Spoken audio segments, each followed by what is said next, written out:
Hello my dear students, क्या हाल है। I hope आप सब बढ़िया होंगे।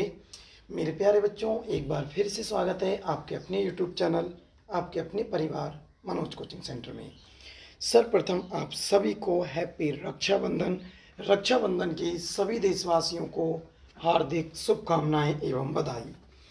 माय डियर स्टूडेंट्स, आप सब जानते हैं कल अर्थात 19 अगस्त को पूरे विश्व में, पूरे देश भर में रक्षाबंधन का त्यौहार मनाया जाता है, मनाया जाएगा।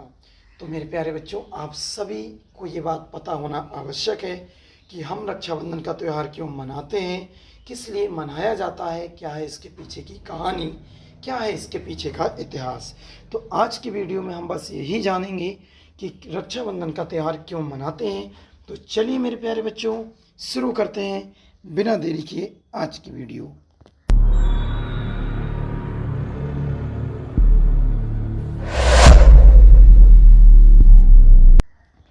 देखिए मेरे प्यारे बच्चों, सबसे पहले आप इस वीडियो को लाइक कर दें क्योंकि वीडियो बहुत ही अच्छी होने वाली है, और कमेंट्स करके बताएं क्या इस वीडियो में दी गई जानकारी आपको समझ में आई या फिर नहीं आई।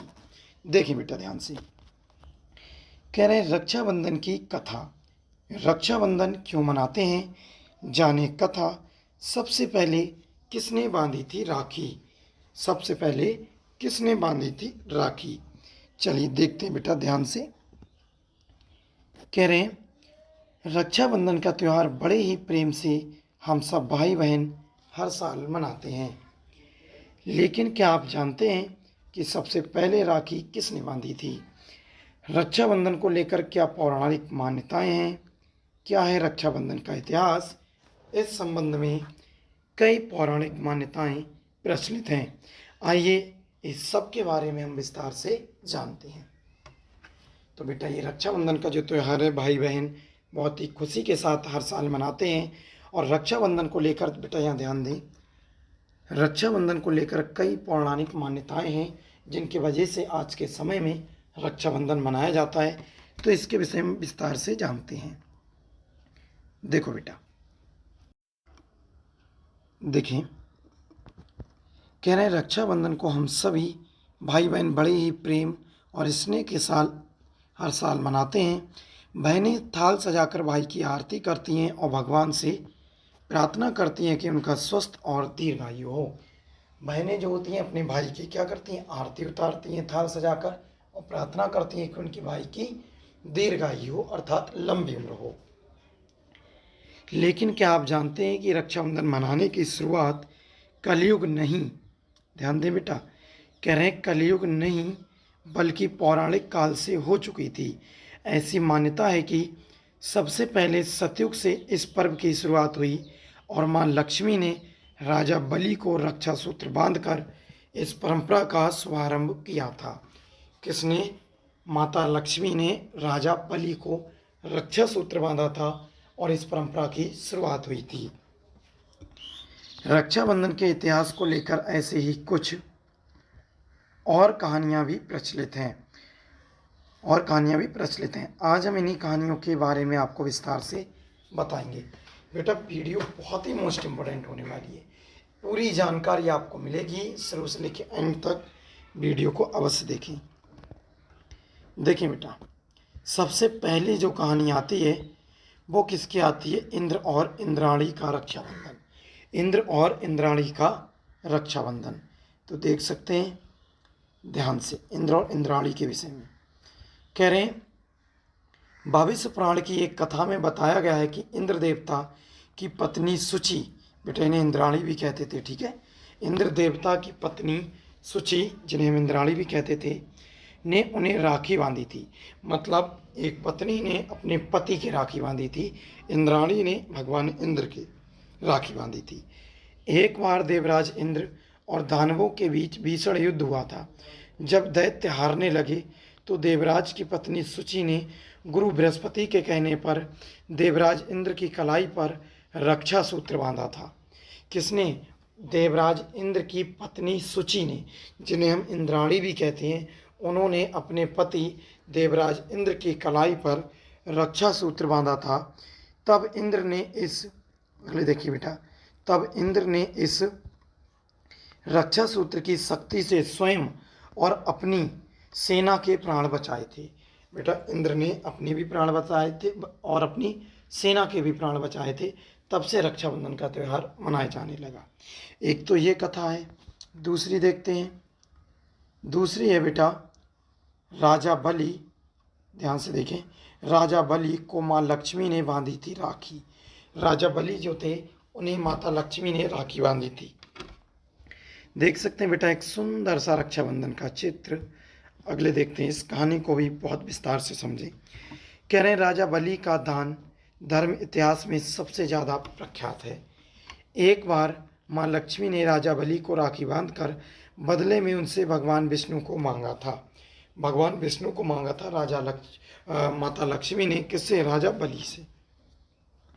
कहानी इस तरह की है कि एक बार राजा बलि ने यज्ञ का आयोजन किया। ध्यान से देखिए ना, जो राजा बलि थे उन्होंने यज्ञ का आयोजन किया। तब उनकी परीक्षा लेने के लिए भगवान विष्णु वामना अवतार लेकर आए। वामन अवतार लेकर भगवान विष्णु आए थे किसके? राजा बलि के पास। देखते हैं बेटा अगले क्या हुआ। फिर कह रहे हैं कि दानवीर राजा बलि से 3 पग भूमि मांग ली। क्योंकि राजा बलि जो थे वो दानवीर थे, भगवान विष्णु आए, उन्होंने 3 पग भूमि मांग ली थी। किसने? भगवान विष्णु ने राजा बलि से। बलि ने हाँ कह दिया। वामन अवतार मतलब वो छोटे अवतार में थे। 2 पग में ही सारी धरती और आकाश नाप लिया। राजा बलि ने सोचा कि अरे ये तो वामन अवतार में, ये कितना सा 2 पग में भूमि ले लेगा, चलो 2 ही पग तो भूमि चाहिए, नाप लेने दो। तो 2 पग में सारी धरती, उन्होंने क्या काम किया? भगवान विष्णु ने 2 पग में ही सारी धरती और आकाश नाप लिया। राजा बलि समझ गए कि भगवान विष्णु स्वयं उनकी परीक्षा ले रहे हैं। अब राजा बलि समझ गए कि भगवान विष्णु उनकी परीक्षा ले रहे हैं, क्योंकि 3 पग मांगी थी ना, 2 पग में तो सारा धरती आकाश नाप लिया था। तीसरा पग रखने के लिए उन्होंने भगवान के सामने अपना सिर आगे कर दिया। भगवान बोले बताओ राजा बलि तीसरा पग हम कहाँ रखें? तो राजा बलि ने अपना सिर भगवान के अगले कर दिया कि भगवान ये तीसरा पैर मेरे सिर पर आप रख लीजिए। फिर क्या हुआ जरा देखते हैं बेटा। कह रहे फिर उन्होंने भगवान से याचना की कि अब तो मेरा सब कुछ चला ही गया है, प्रभु आप मेरी विनती स्वीकारें और मेरे साथ पाताल में चलकर रहें। किसने कहा? राजा बलि ने भगवान विष्णु से कि मेरा सब कुछ चला गया, आप मेरे साथ पाताल में रहे। भगवान को भी भक्त की बात माननी पड़ी और विष्णु जी वैकुंठ छोड़कर पाताल चले गए। जब देवी लक्ष्मी को यह पता चला तो वह गरीब महिला का रूप धारण, ध्यान दे बेटा, गरीब महिला का रूप धारण करके बलि के पास पहुंची और राजा बलि को राखी बांध दी। देखो क्या हुआ था, जब राजा बलि भगवान विष्णु को पाताल लोक में अपने साथ ले गए, क्योंकि भगवान विष्णु उनकी भक्ति से प्रसन्न हो गए थे, तो भगवान विष्णु तो चले गए राजा बलि के साथ पाताल लोक में। अब जब माता लक्ष्मी ने सोचा कि अरे विष्णु जी तो वापस नहीं आ रहे हैं वैकुंठ, वो तो राजा बलि के साथ पाताल लोक में चले गए, तो माता लक्ष्मी ने सोचा था कि राजा बलि से भगवान विष्णु को वापस कैसे लाया जाए। तो माता लक्ष्मी ने क्या काम किया था, एक साधारण सी गरीब महिला बन गई, उनका रूप धारण कर लिया और बलि के पास पहुंची और राजा बलि को क्या कर दिया? राखी बांध दी, यानी कि उन्हें अपना भाई बना लिया। बलि ने कहा, ध्यान से देखें बेटा, बलि ने कहा कि मेरे पास तो आपको देने के लिए कुछ भी नहीं है। इस पर देवी लक्ष्मी अपने रूप में आ गई और बोली कि आपके पास तो साक्षात श्री हरि विष्णु जी हैं, वह मुझे वापस चाहिए, क्योंकि उनके हस्बैंड हैं माता लक्ष्मी के विष्णु हरि, कि वह मुझे वापस दे दो। इस पर बलि ने भगवान विष्णु से माता लक्ष्मी के साथ जाने की विनती की। अब राजा बलि कह रहे हैं कि विष्णु जी आप माता लक्ष्मी के साथ चले जाइए। तब जाते हुए भक्त भगवान विष्णु ने राजा बलि को वरदान दिया। क्या वरदान दिया? ध्यान से देखते हैं कि वह हर साल 4 महीने पाताल में ही निवास करेंगे। यह 4 महीने चतुर्मास के रूप में जाने जाते हैं। तो बेटा इस प्रकार माता लक्ष्मी ने राखी बांधकर भगवान विष्णु को वापस ले आई राजा बलि से। उसी दिन से राखी का त्यौहार मनाया जाने लगा। ये तो बेटा एक थी। अगले देखते हैं। अगले जो है द्रौपदी ने श्री कृष्ण को बांधी राखी। चलिए देखते हैं। देखो बेटा, हैप्पी रक्षाबंधन। एक प्यारी सी बहन अपने प्यारे से भाई को राखी बांध रही है। ध्यान से देखेंगे। ये कहानी, ये कथा बेटा जो महाभारत युद्ध की है, द्रौपदी और भगवान श्री कृष्ण की। कह रहे हैं जब युधिष्ठिर इंद्रप्रस्थ में राजयूष यज्ञ कर रहे थे, तब उस समय सभा में शिशुपाल भी मौजूद था। शिशुपाल ने भगवान श्री कृष्ण का अपमान किया तो श्री कृष्ण ने अपने सुदर्शन चक्र से उसका वध कर दिया। लौटते वक्त सुदर्शन चक्र से श्री कृष्ण की छोटी उंगली घायल हो गई और रक्त बहने लगा। जब शिशुपाल का वध किया था सुदर्शन चक्र से, किसने? भगवान श्री कृष्ण ने। तो जब सुदर्शन चक्र वापस आया था तो श्री कृष्ण की उंगली में लग गया, जिसकी वजह से उनकी उंगली घायल हो गई और रक्त बहने लगा। तब ध्यान से देखें बेटा, तब द्रौपदी ने अपनी साड़ी का पल्लू फाड़कर श्री कृष्ण की उंगली पर लपेट दिया। तब श्री कृष्ण ने द्रौपदी को वचन दिया कि वह इस रक्षा सूत्र का वचन निभाएंगे। जब द्रौपदी ने साड़ी फाड़कर, उसका टुकड़ा फाड़कर भगवान श्री कृष्ण की उंगली पर बांध दिया, तब भगवान श्री कृष्ण ने कहा था कि वह इस रक्षा सूत्र का वचन अवश्य निभाएंगे। इसके बाद जब कौरवों ने द्रौपदी का चीर हरण किया तो श्री कृष्ण ने चीर बढ़ाकर द्रौपदी की लाज रखी थी। आपको ध्यान है, जब दुशासन साड़ी खींच रहा था, चीर हरण कर रहा था, तो भगवान श्री कृष्ण की शक्ति से वो साड़ी इतनी लंबी हो गई थी कि दुशासन बेहोश हो गया खींचते खींचते, पर साड़ी कभी भी खत्म नहीं हुई थी। समझ में आया था बेटा? साड़ी बिल्कुल खत्म नहीं हुई थी। उन्होंने, भगवान श्री कृष्ण ने वही जो द्रौपदी ने उनकी उंगली पर साड़ी फाड़ कर बांधी थी, उसका बदला दे दिया था, यानी उसका मान रखा था। मान्यता है कि जिस दिन द्रौपदी ने श्री कृष्ण की, अगले देखिए बेटा, जिस दिन द्रौपदी ने श्री कृष्ण की उंगली साड़ी का पल्लू बांधा था, उंगली पर साड़ी का पल्लू बांधा था, उस दिन सावन महीने की पूर्णिमा थी, यानी श्रावण मास की पूर्णिमा थी। और उसी दिन से ये त्यौहार मनाया जाने लगा राखी का। और कल अर्थात 19 अगस्त को भी बेटा श्रावण मास की पूर्णिमा का दिन है। उसी दिन से श्रावण मास की पूर्णिमा के दिन राखी का त्यौहार अर्थात रक्षाबंधन का त्यौहार मनाया जाने लगा। तो ये भी एक बहुत ही प्रचलित कहानी यानी पौराणिक कथा है। अगले देखते हैं बेटा। कलयुग में हुमायूं और कर्णावती ने रक्षाबंधन को बनाया लोकप्रिय। कलयुग में जो राजा हुमायूं था और कर्णावती ने रक्षाबंधन को बनाया लोकप्रिय। देखते हैं बेटा रक्षाबंधन की एक प्यारी सी तस्वीर। क्या कह रहे हैं जरा ध्यान से देखेंगे। कह रहे हैं मध्यकालीन भारत में यह पर्व समाज के हर हिस्से में मनाया जाने लगा। इसका श्रेय जाता है रानी कर्णावती को। ये सब बेटा अलग अलग कहानियाँ हैं जिसकी वजह से राखी का त्यौहार मनाया जाता है। रानी कर्णावती को कह रहे हैं उस वक्त चारों ओर एक दूसरे का राज्य हथियाने के लिए मारकाट चल रही थी। मेवाड़ पर महाराज की विधवा रानी कर्णावती राजगद्दी पर बैठी थी। ठीक है, गुजरात का सुल्तान बहादुर शाह उनके राज पर नजरें गड़ाए बैठा था। तब रानी ने हुमायूं को भाई मानकर राखी भेजी थी। बेटा सुल्तान बहादुर शाह रानी कर्णावती जो विधवा हो चुकी थी, उनके राज्य पर क्या करना चाह रहा था? आक्रमण करके राज हथियाना चाह रहा था। लेकिन रानी ने क्या काम किया था? रानी ने हुमायूं को भाई बनाकर उसके लिए एक राखी भेजी थी। हुमायूं ने बहादुर शाह से रानी कर्णावती के राज्य की रक्षा की और उनकी लाज रखी थी। तो रानी कर्णावती ने अपना भाई किससे बनाया था? हुमायूं को। और हुमायूं ने किससे युद्ध किया था? बहादुर शाह से। और बहादुर शाह को क्या किया था? हराया था, जिससे रानी कर्णावती के राज्य की रक्षा की थी और उनके राखी की लाज रखी थी। तो हुमायूं ने राखी बंधवाई थी रानी कर्णावती से, तो उनके राज्य की रक्षा की थी। ये है बेटा राखी का त्यौहार, राखी का महत्व, राखी की ताकत। चलिए अगले देखते हैं मेरे प्यारे बच्चों। अगले क्या कह रहे हैं ध्यान से देखेंगे। कह रहे हैं साल 2024 में कब मनाया जाएगा रक्षाबंधन। मेरे प्यारे बच्चों, ऊपर जितनी भी कथाएं, जितनी भी कहानियां हमने आपको बताई थी, उन सभी की वजह से रक्षाबंधन का त्यौहार मनाया जाता है।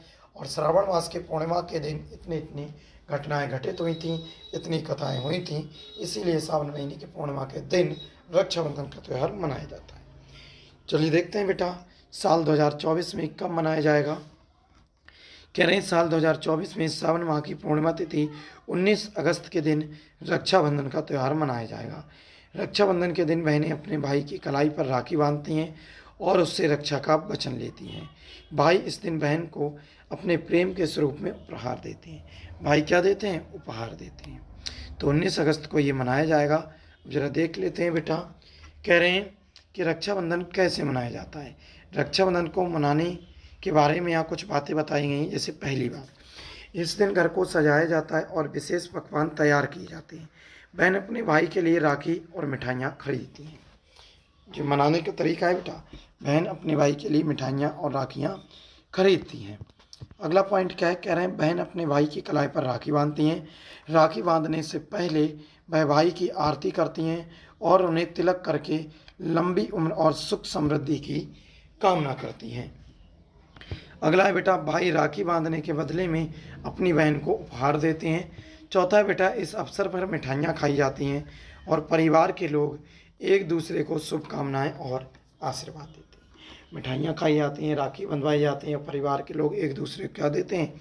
शुभकामनाएं और आशीर्वाद देते हैं। अगला है बेटा, कई जगह पर इस त्यौहार को पारंपरिक रीति रिवाजों के साथ मनाया जाता है, जिसमें पारिवारिक मिलन और विशेष पूजा शामिल होती है। ठीक है, पूजा भी होती है बेटा। अगले क्या कह रहे हैं? रक्षाबंधन से जुड़े रोमांचिक या रक्षाबंधन से जुड़े रोचक तथ्य। ठीक है, देखिए बेटा, कई तथ्य हैं। पहला क्या कह रहे हैं, ध्यान से देखें। एक एक बात बेटा नॉलेज की है, तो इसीलिए आपको ध्यान से देखना है। कह रहे हैं रक्षाबंधन शब्द रक्षा और बंधन शब्दों से मिलकर बना है। वैसे भी रक्षाबंधन यानी रक्षा और बंधन से मिलकर बना है। रक्षा का अर्थ होता है सुरक्षा और बंधन का अर्थ होता है बंधन। इस प्रकार रक्षाबंधन का अर्थ है सुरक्षा का बंधन।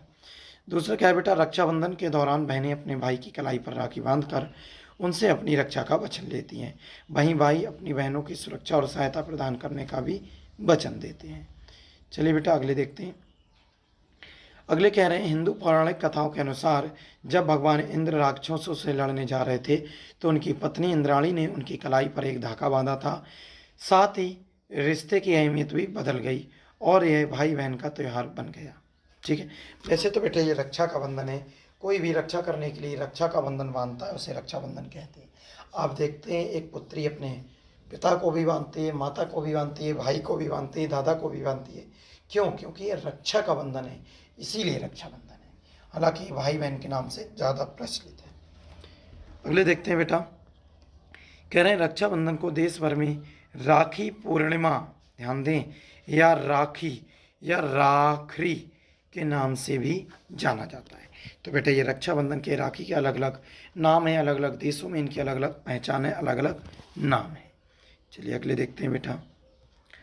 फिर क्या कह रहे हैं, अगले देखें। कह रहे हैं नेपाल के पहाड़ी इलाकों में रक्षाबंधन के दौरान अपने गुरु के हाथ में राखी बांधने की परंपरा है।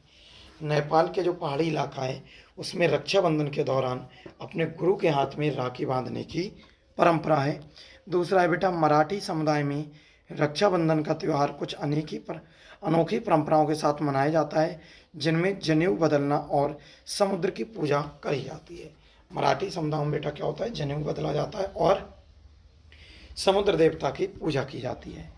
अगला है बेटा, रक्षाबंधन सावन का आखिरी दिन होता है, इसी कारण इसे श्रावणी या सावनी या सलूनो भी कहा जाता है, या सलूनो भी कहा जाता है। अगले देखते हैं बच्चों, ध्यान से देखेंगे। हर राज्य देश में अलग अलग प्रकार से अलग अलग नाम से इसे जाना जाता है। कह रहे हैं महाराष्ट्र राज्य में रक्षाबंधन को नारियल पूर्णिमा के नाम से जाना जाता है। क्या नाम से जाना जाता है बेटा? नारियल पूर्णिमा। कहाँ पर? महाराष्ट्र में।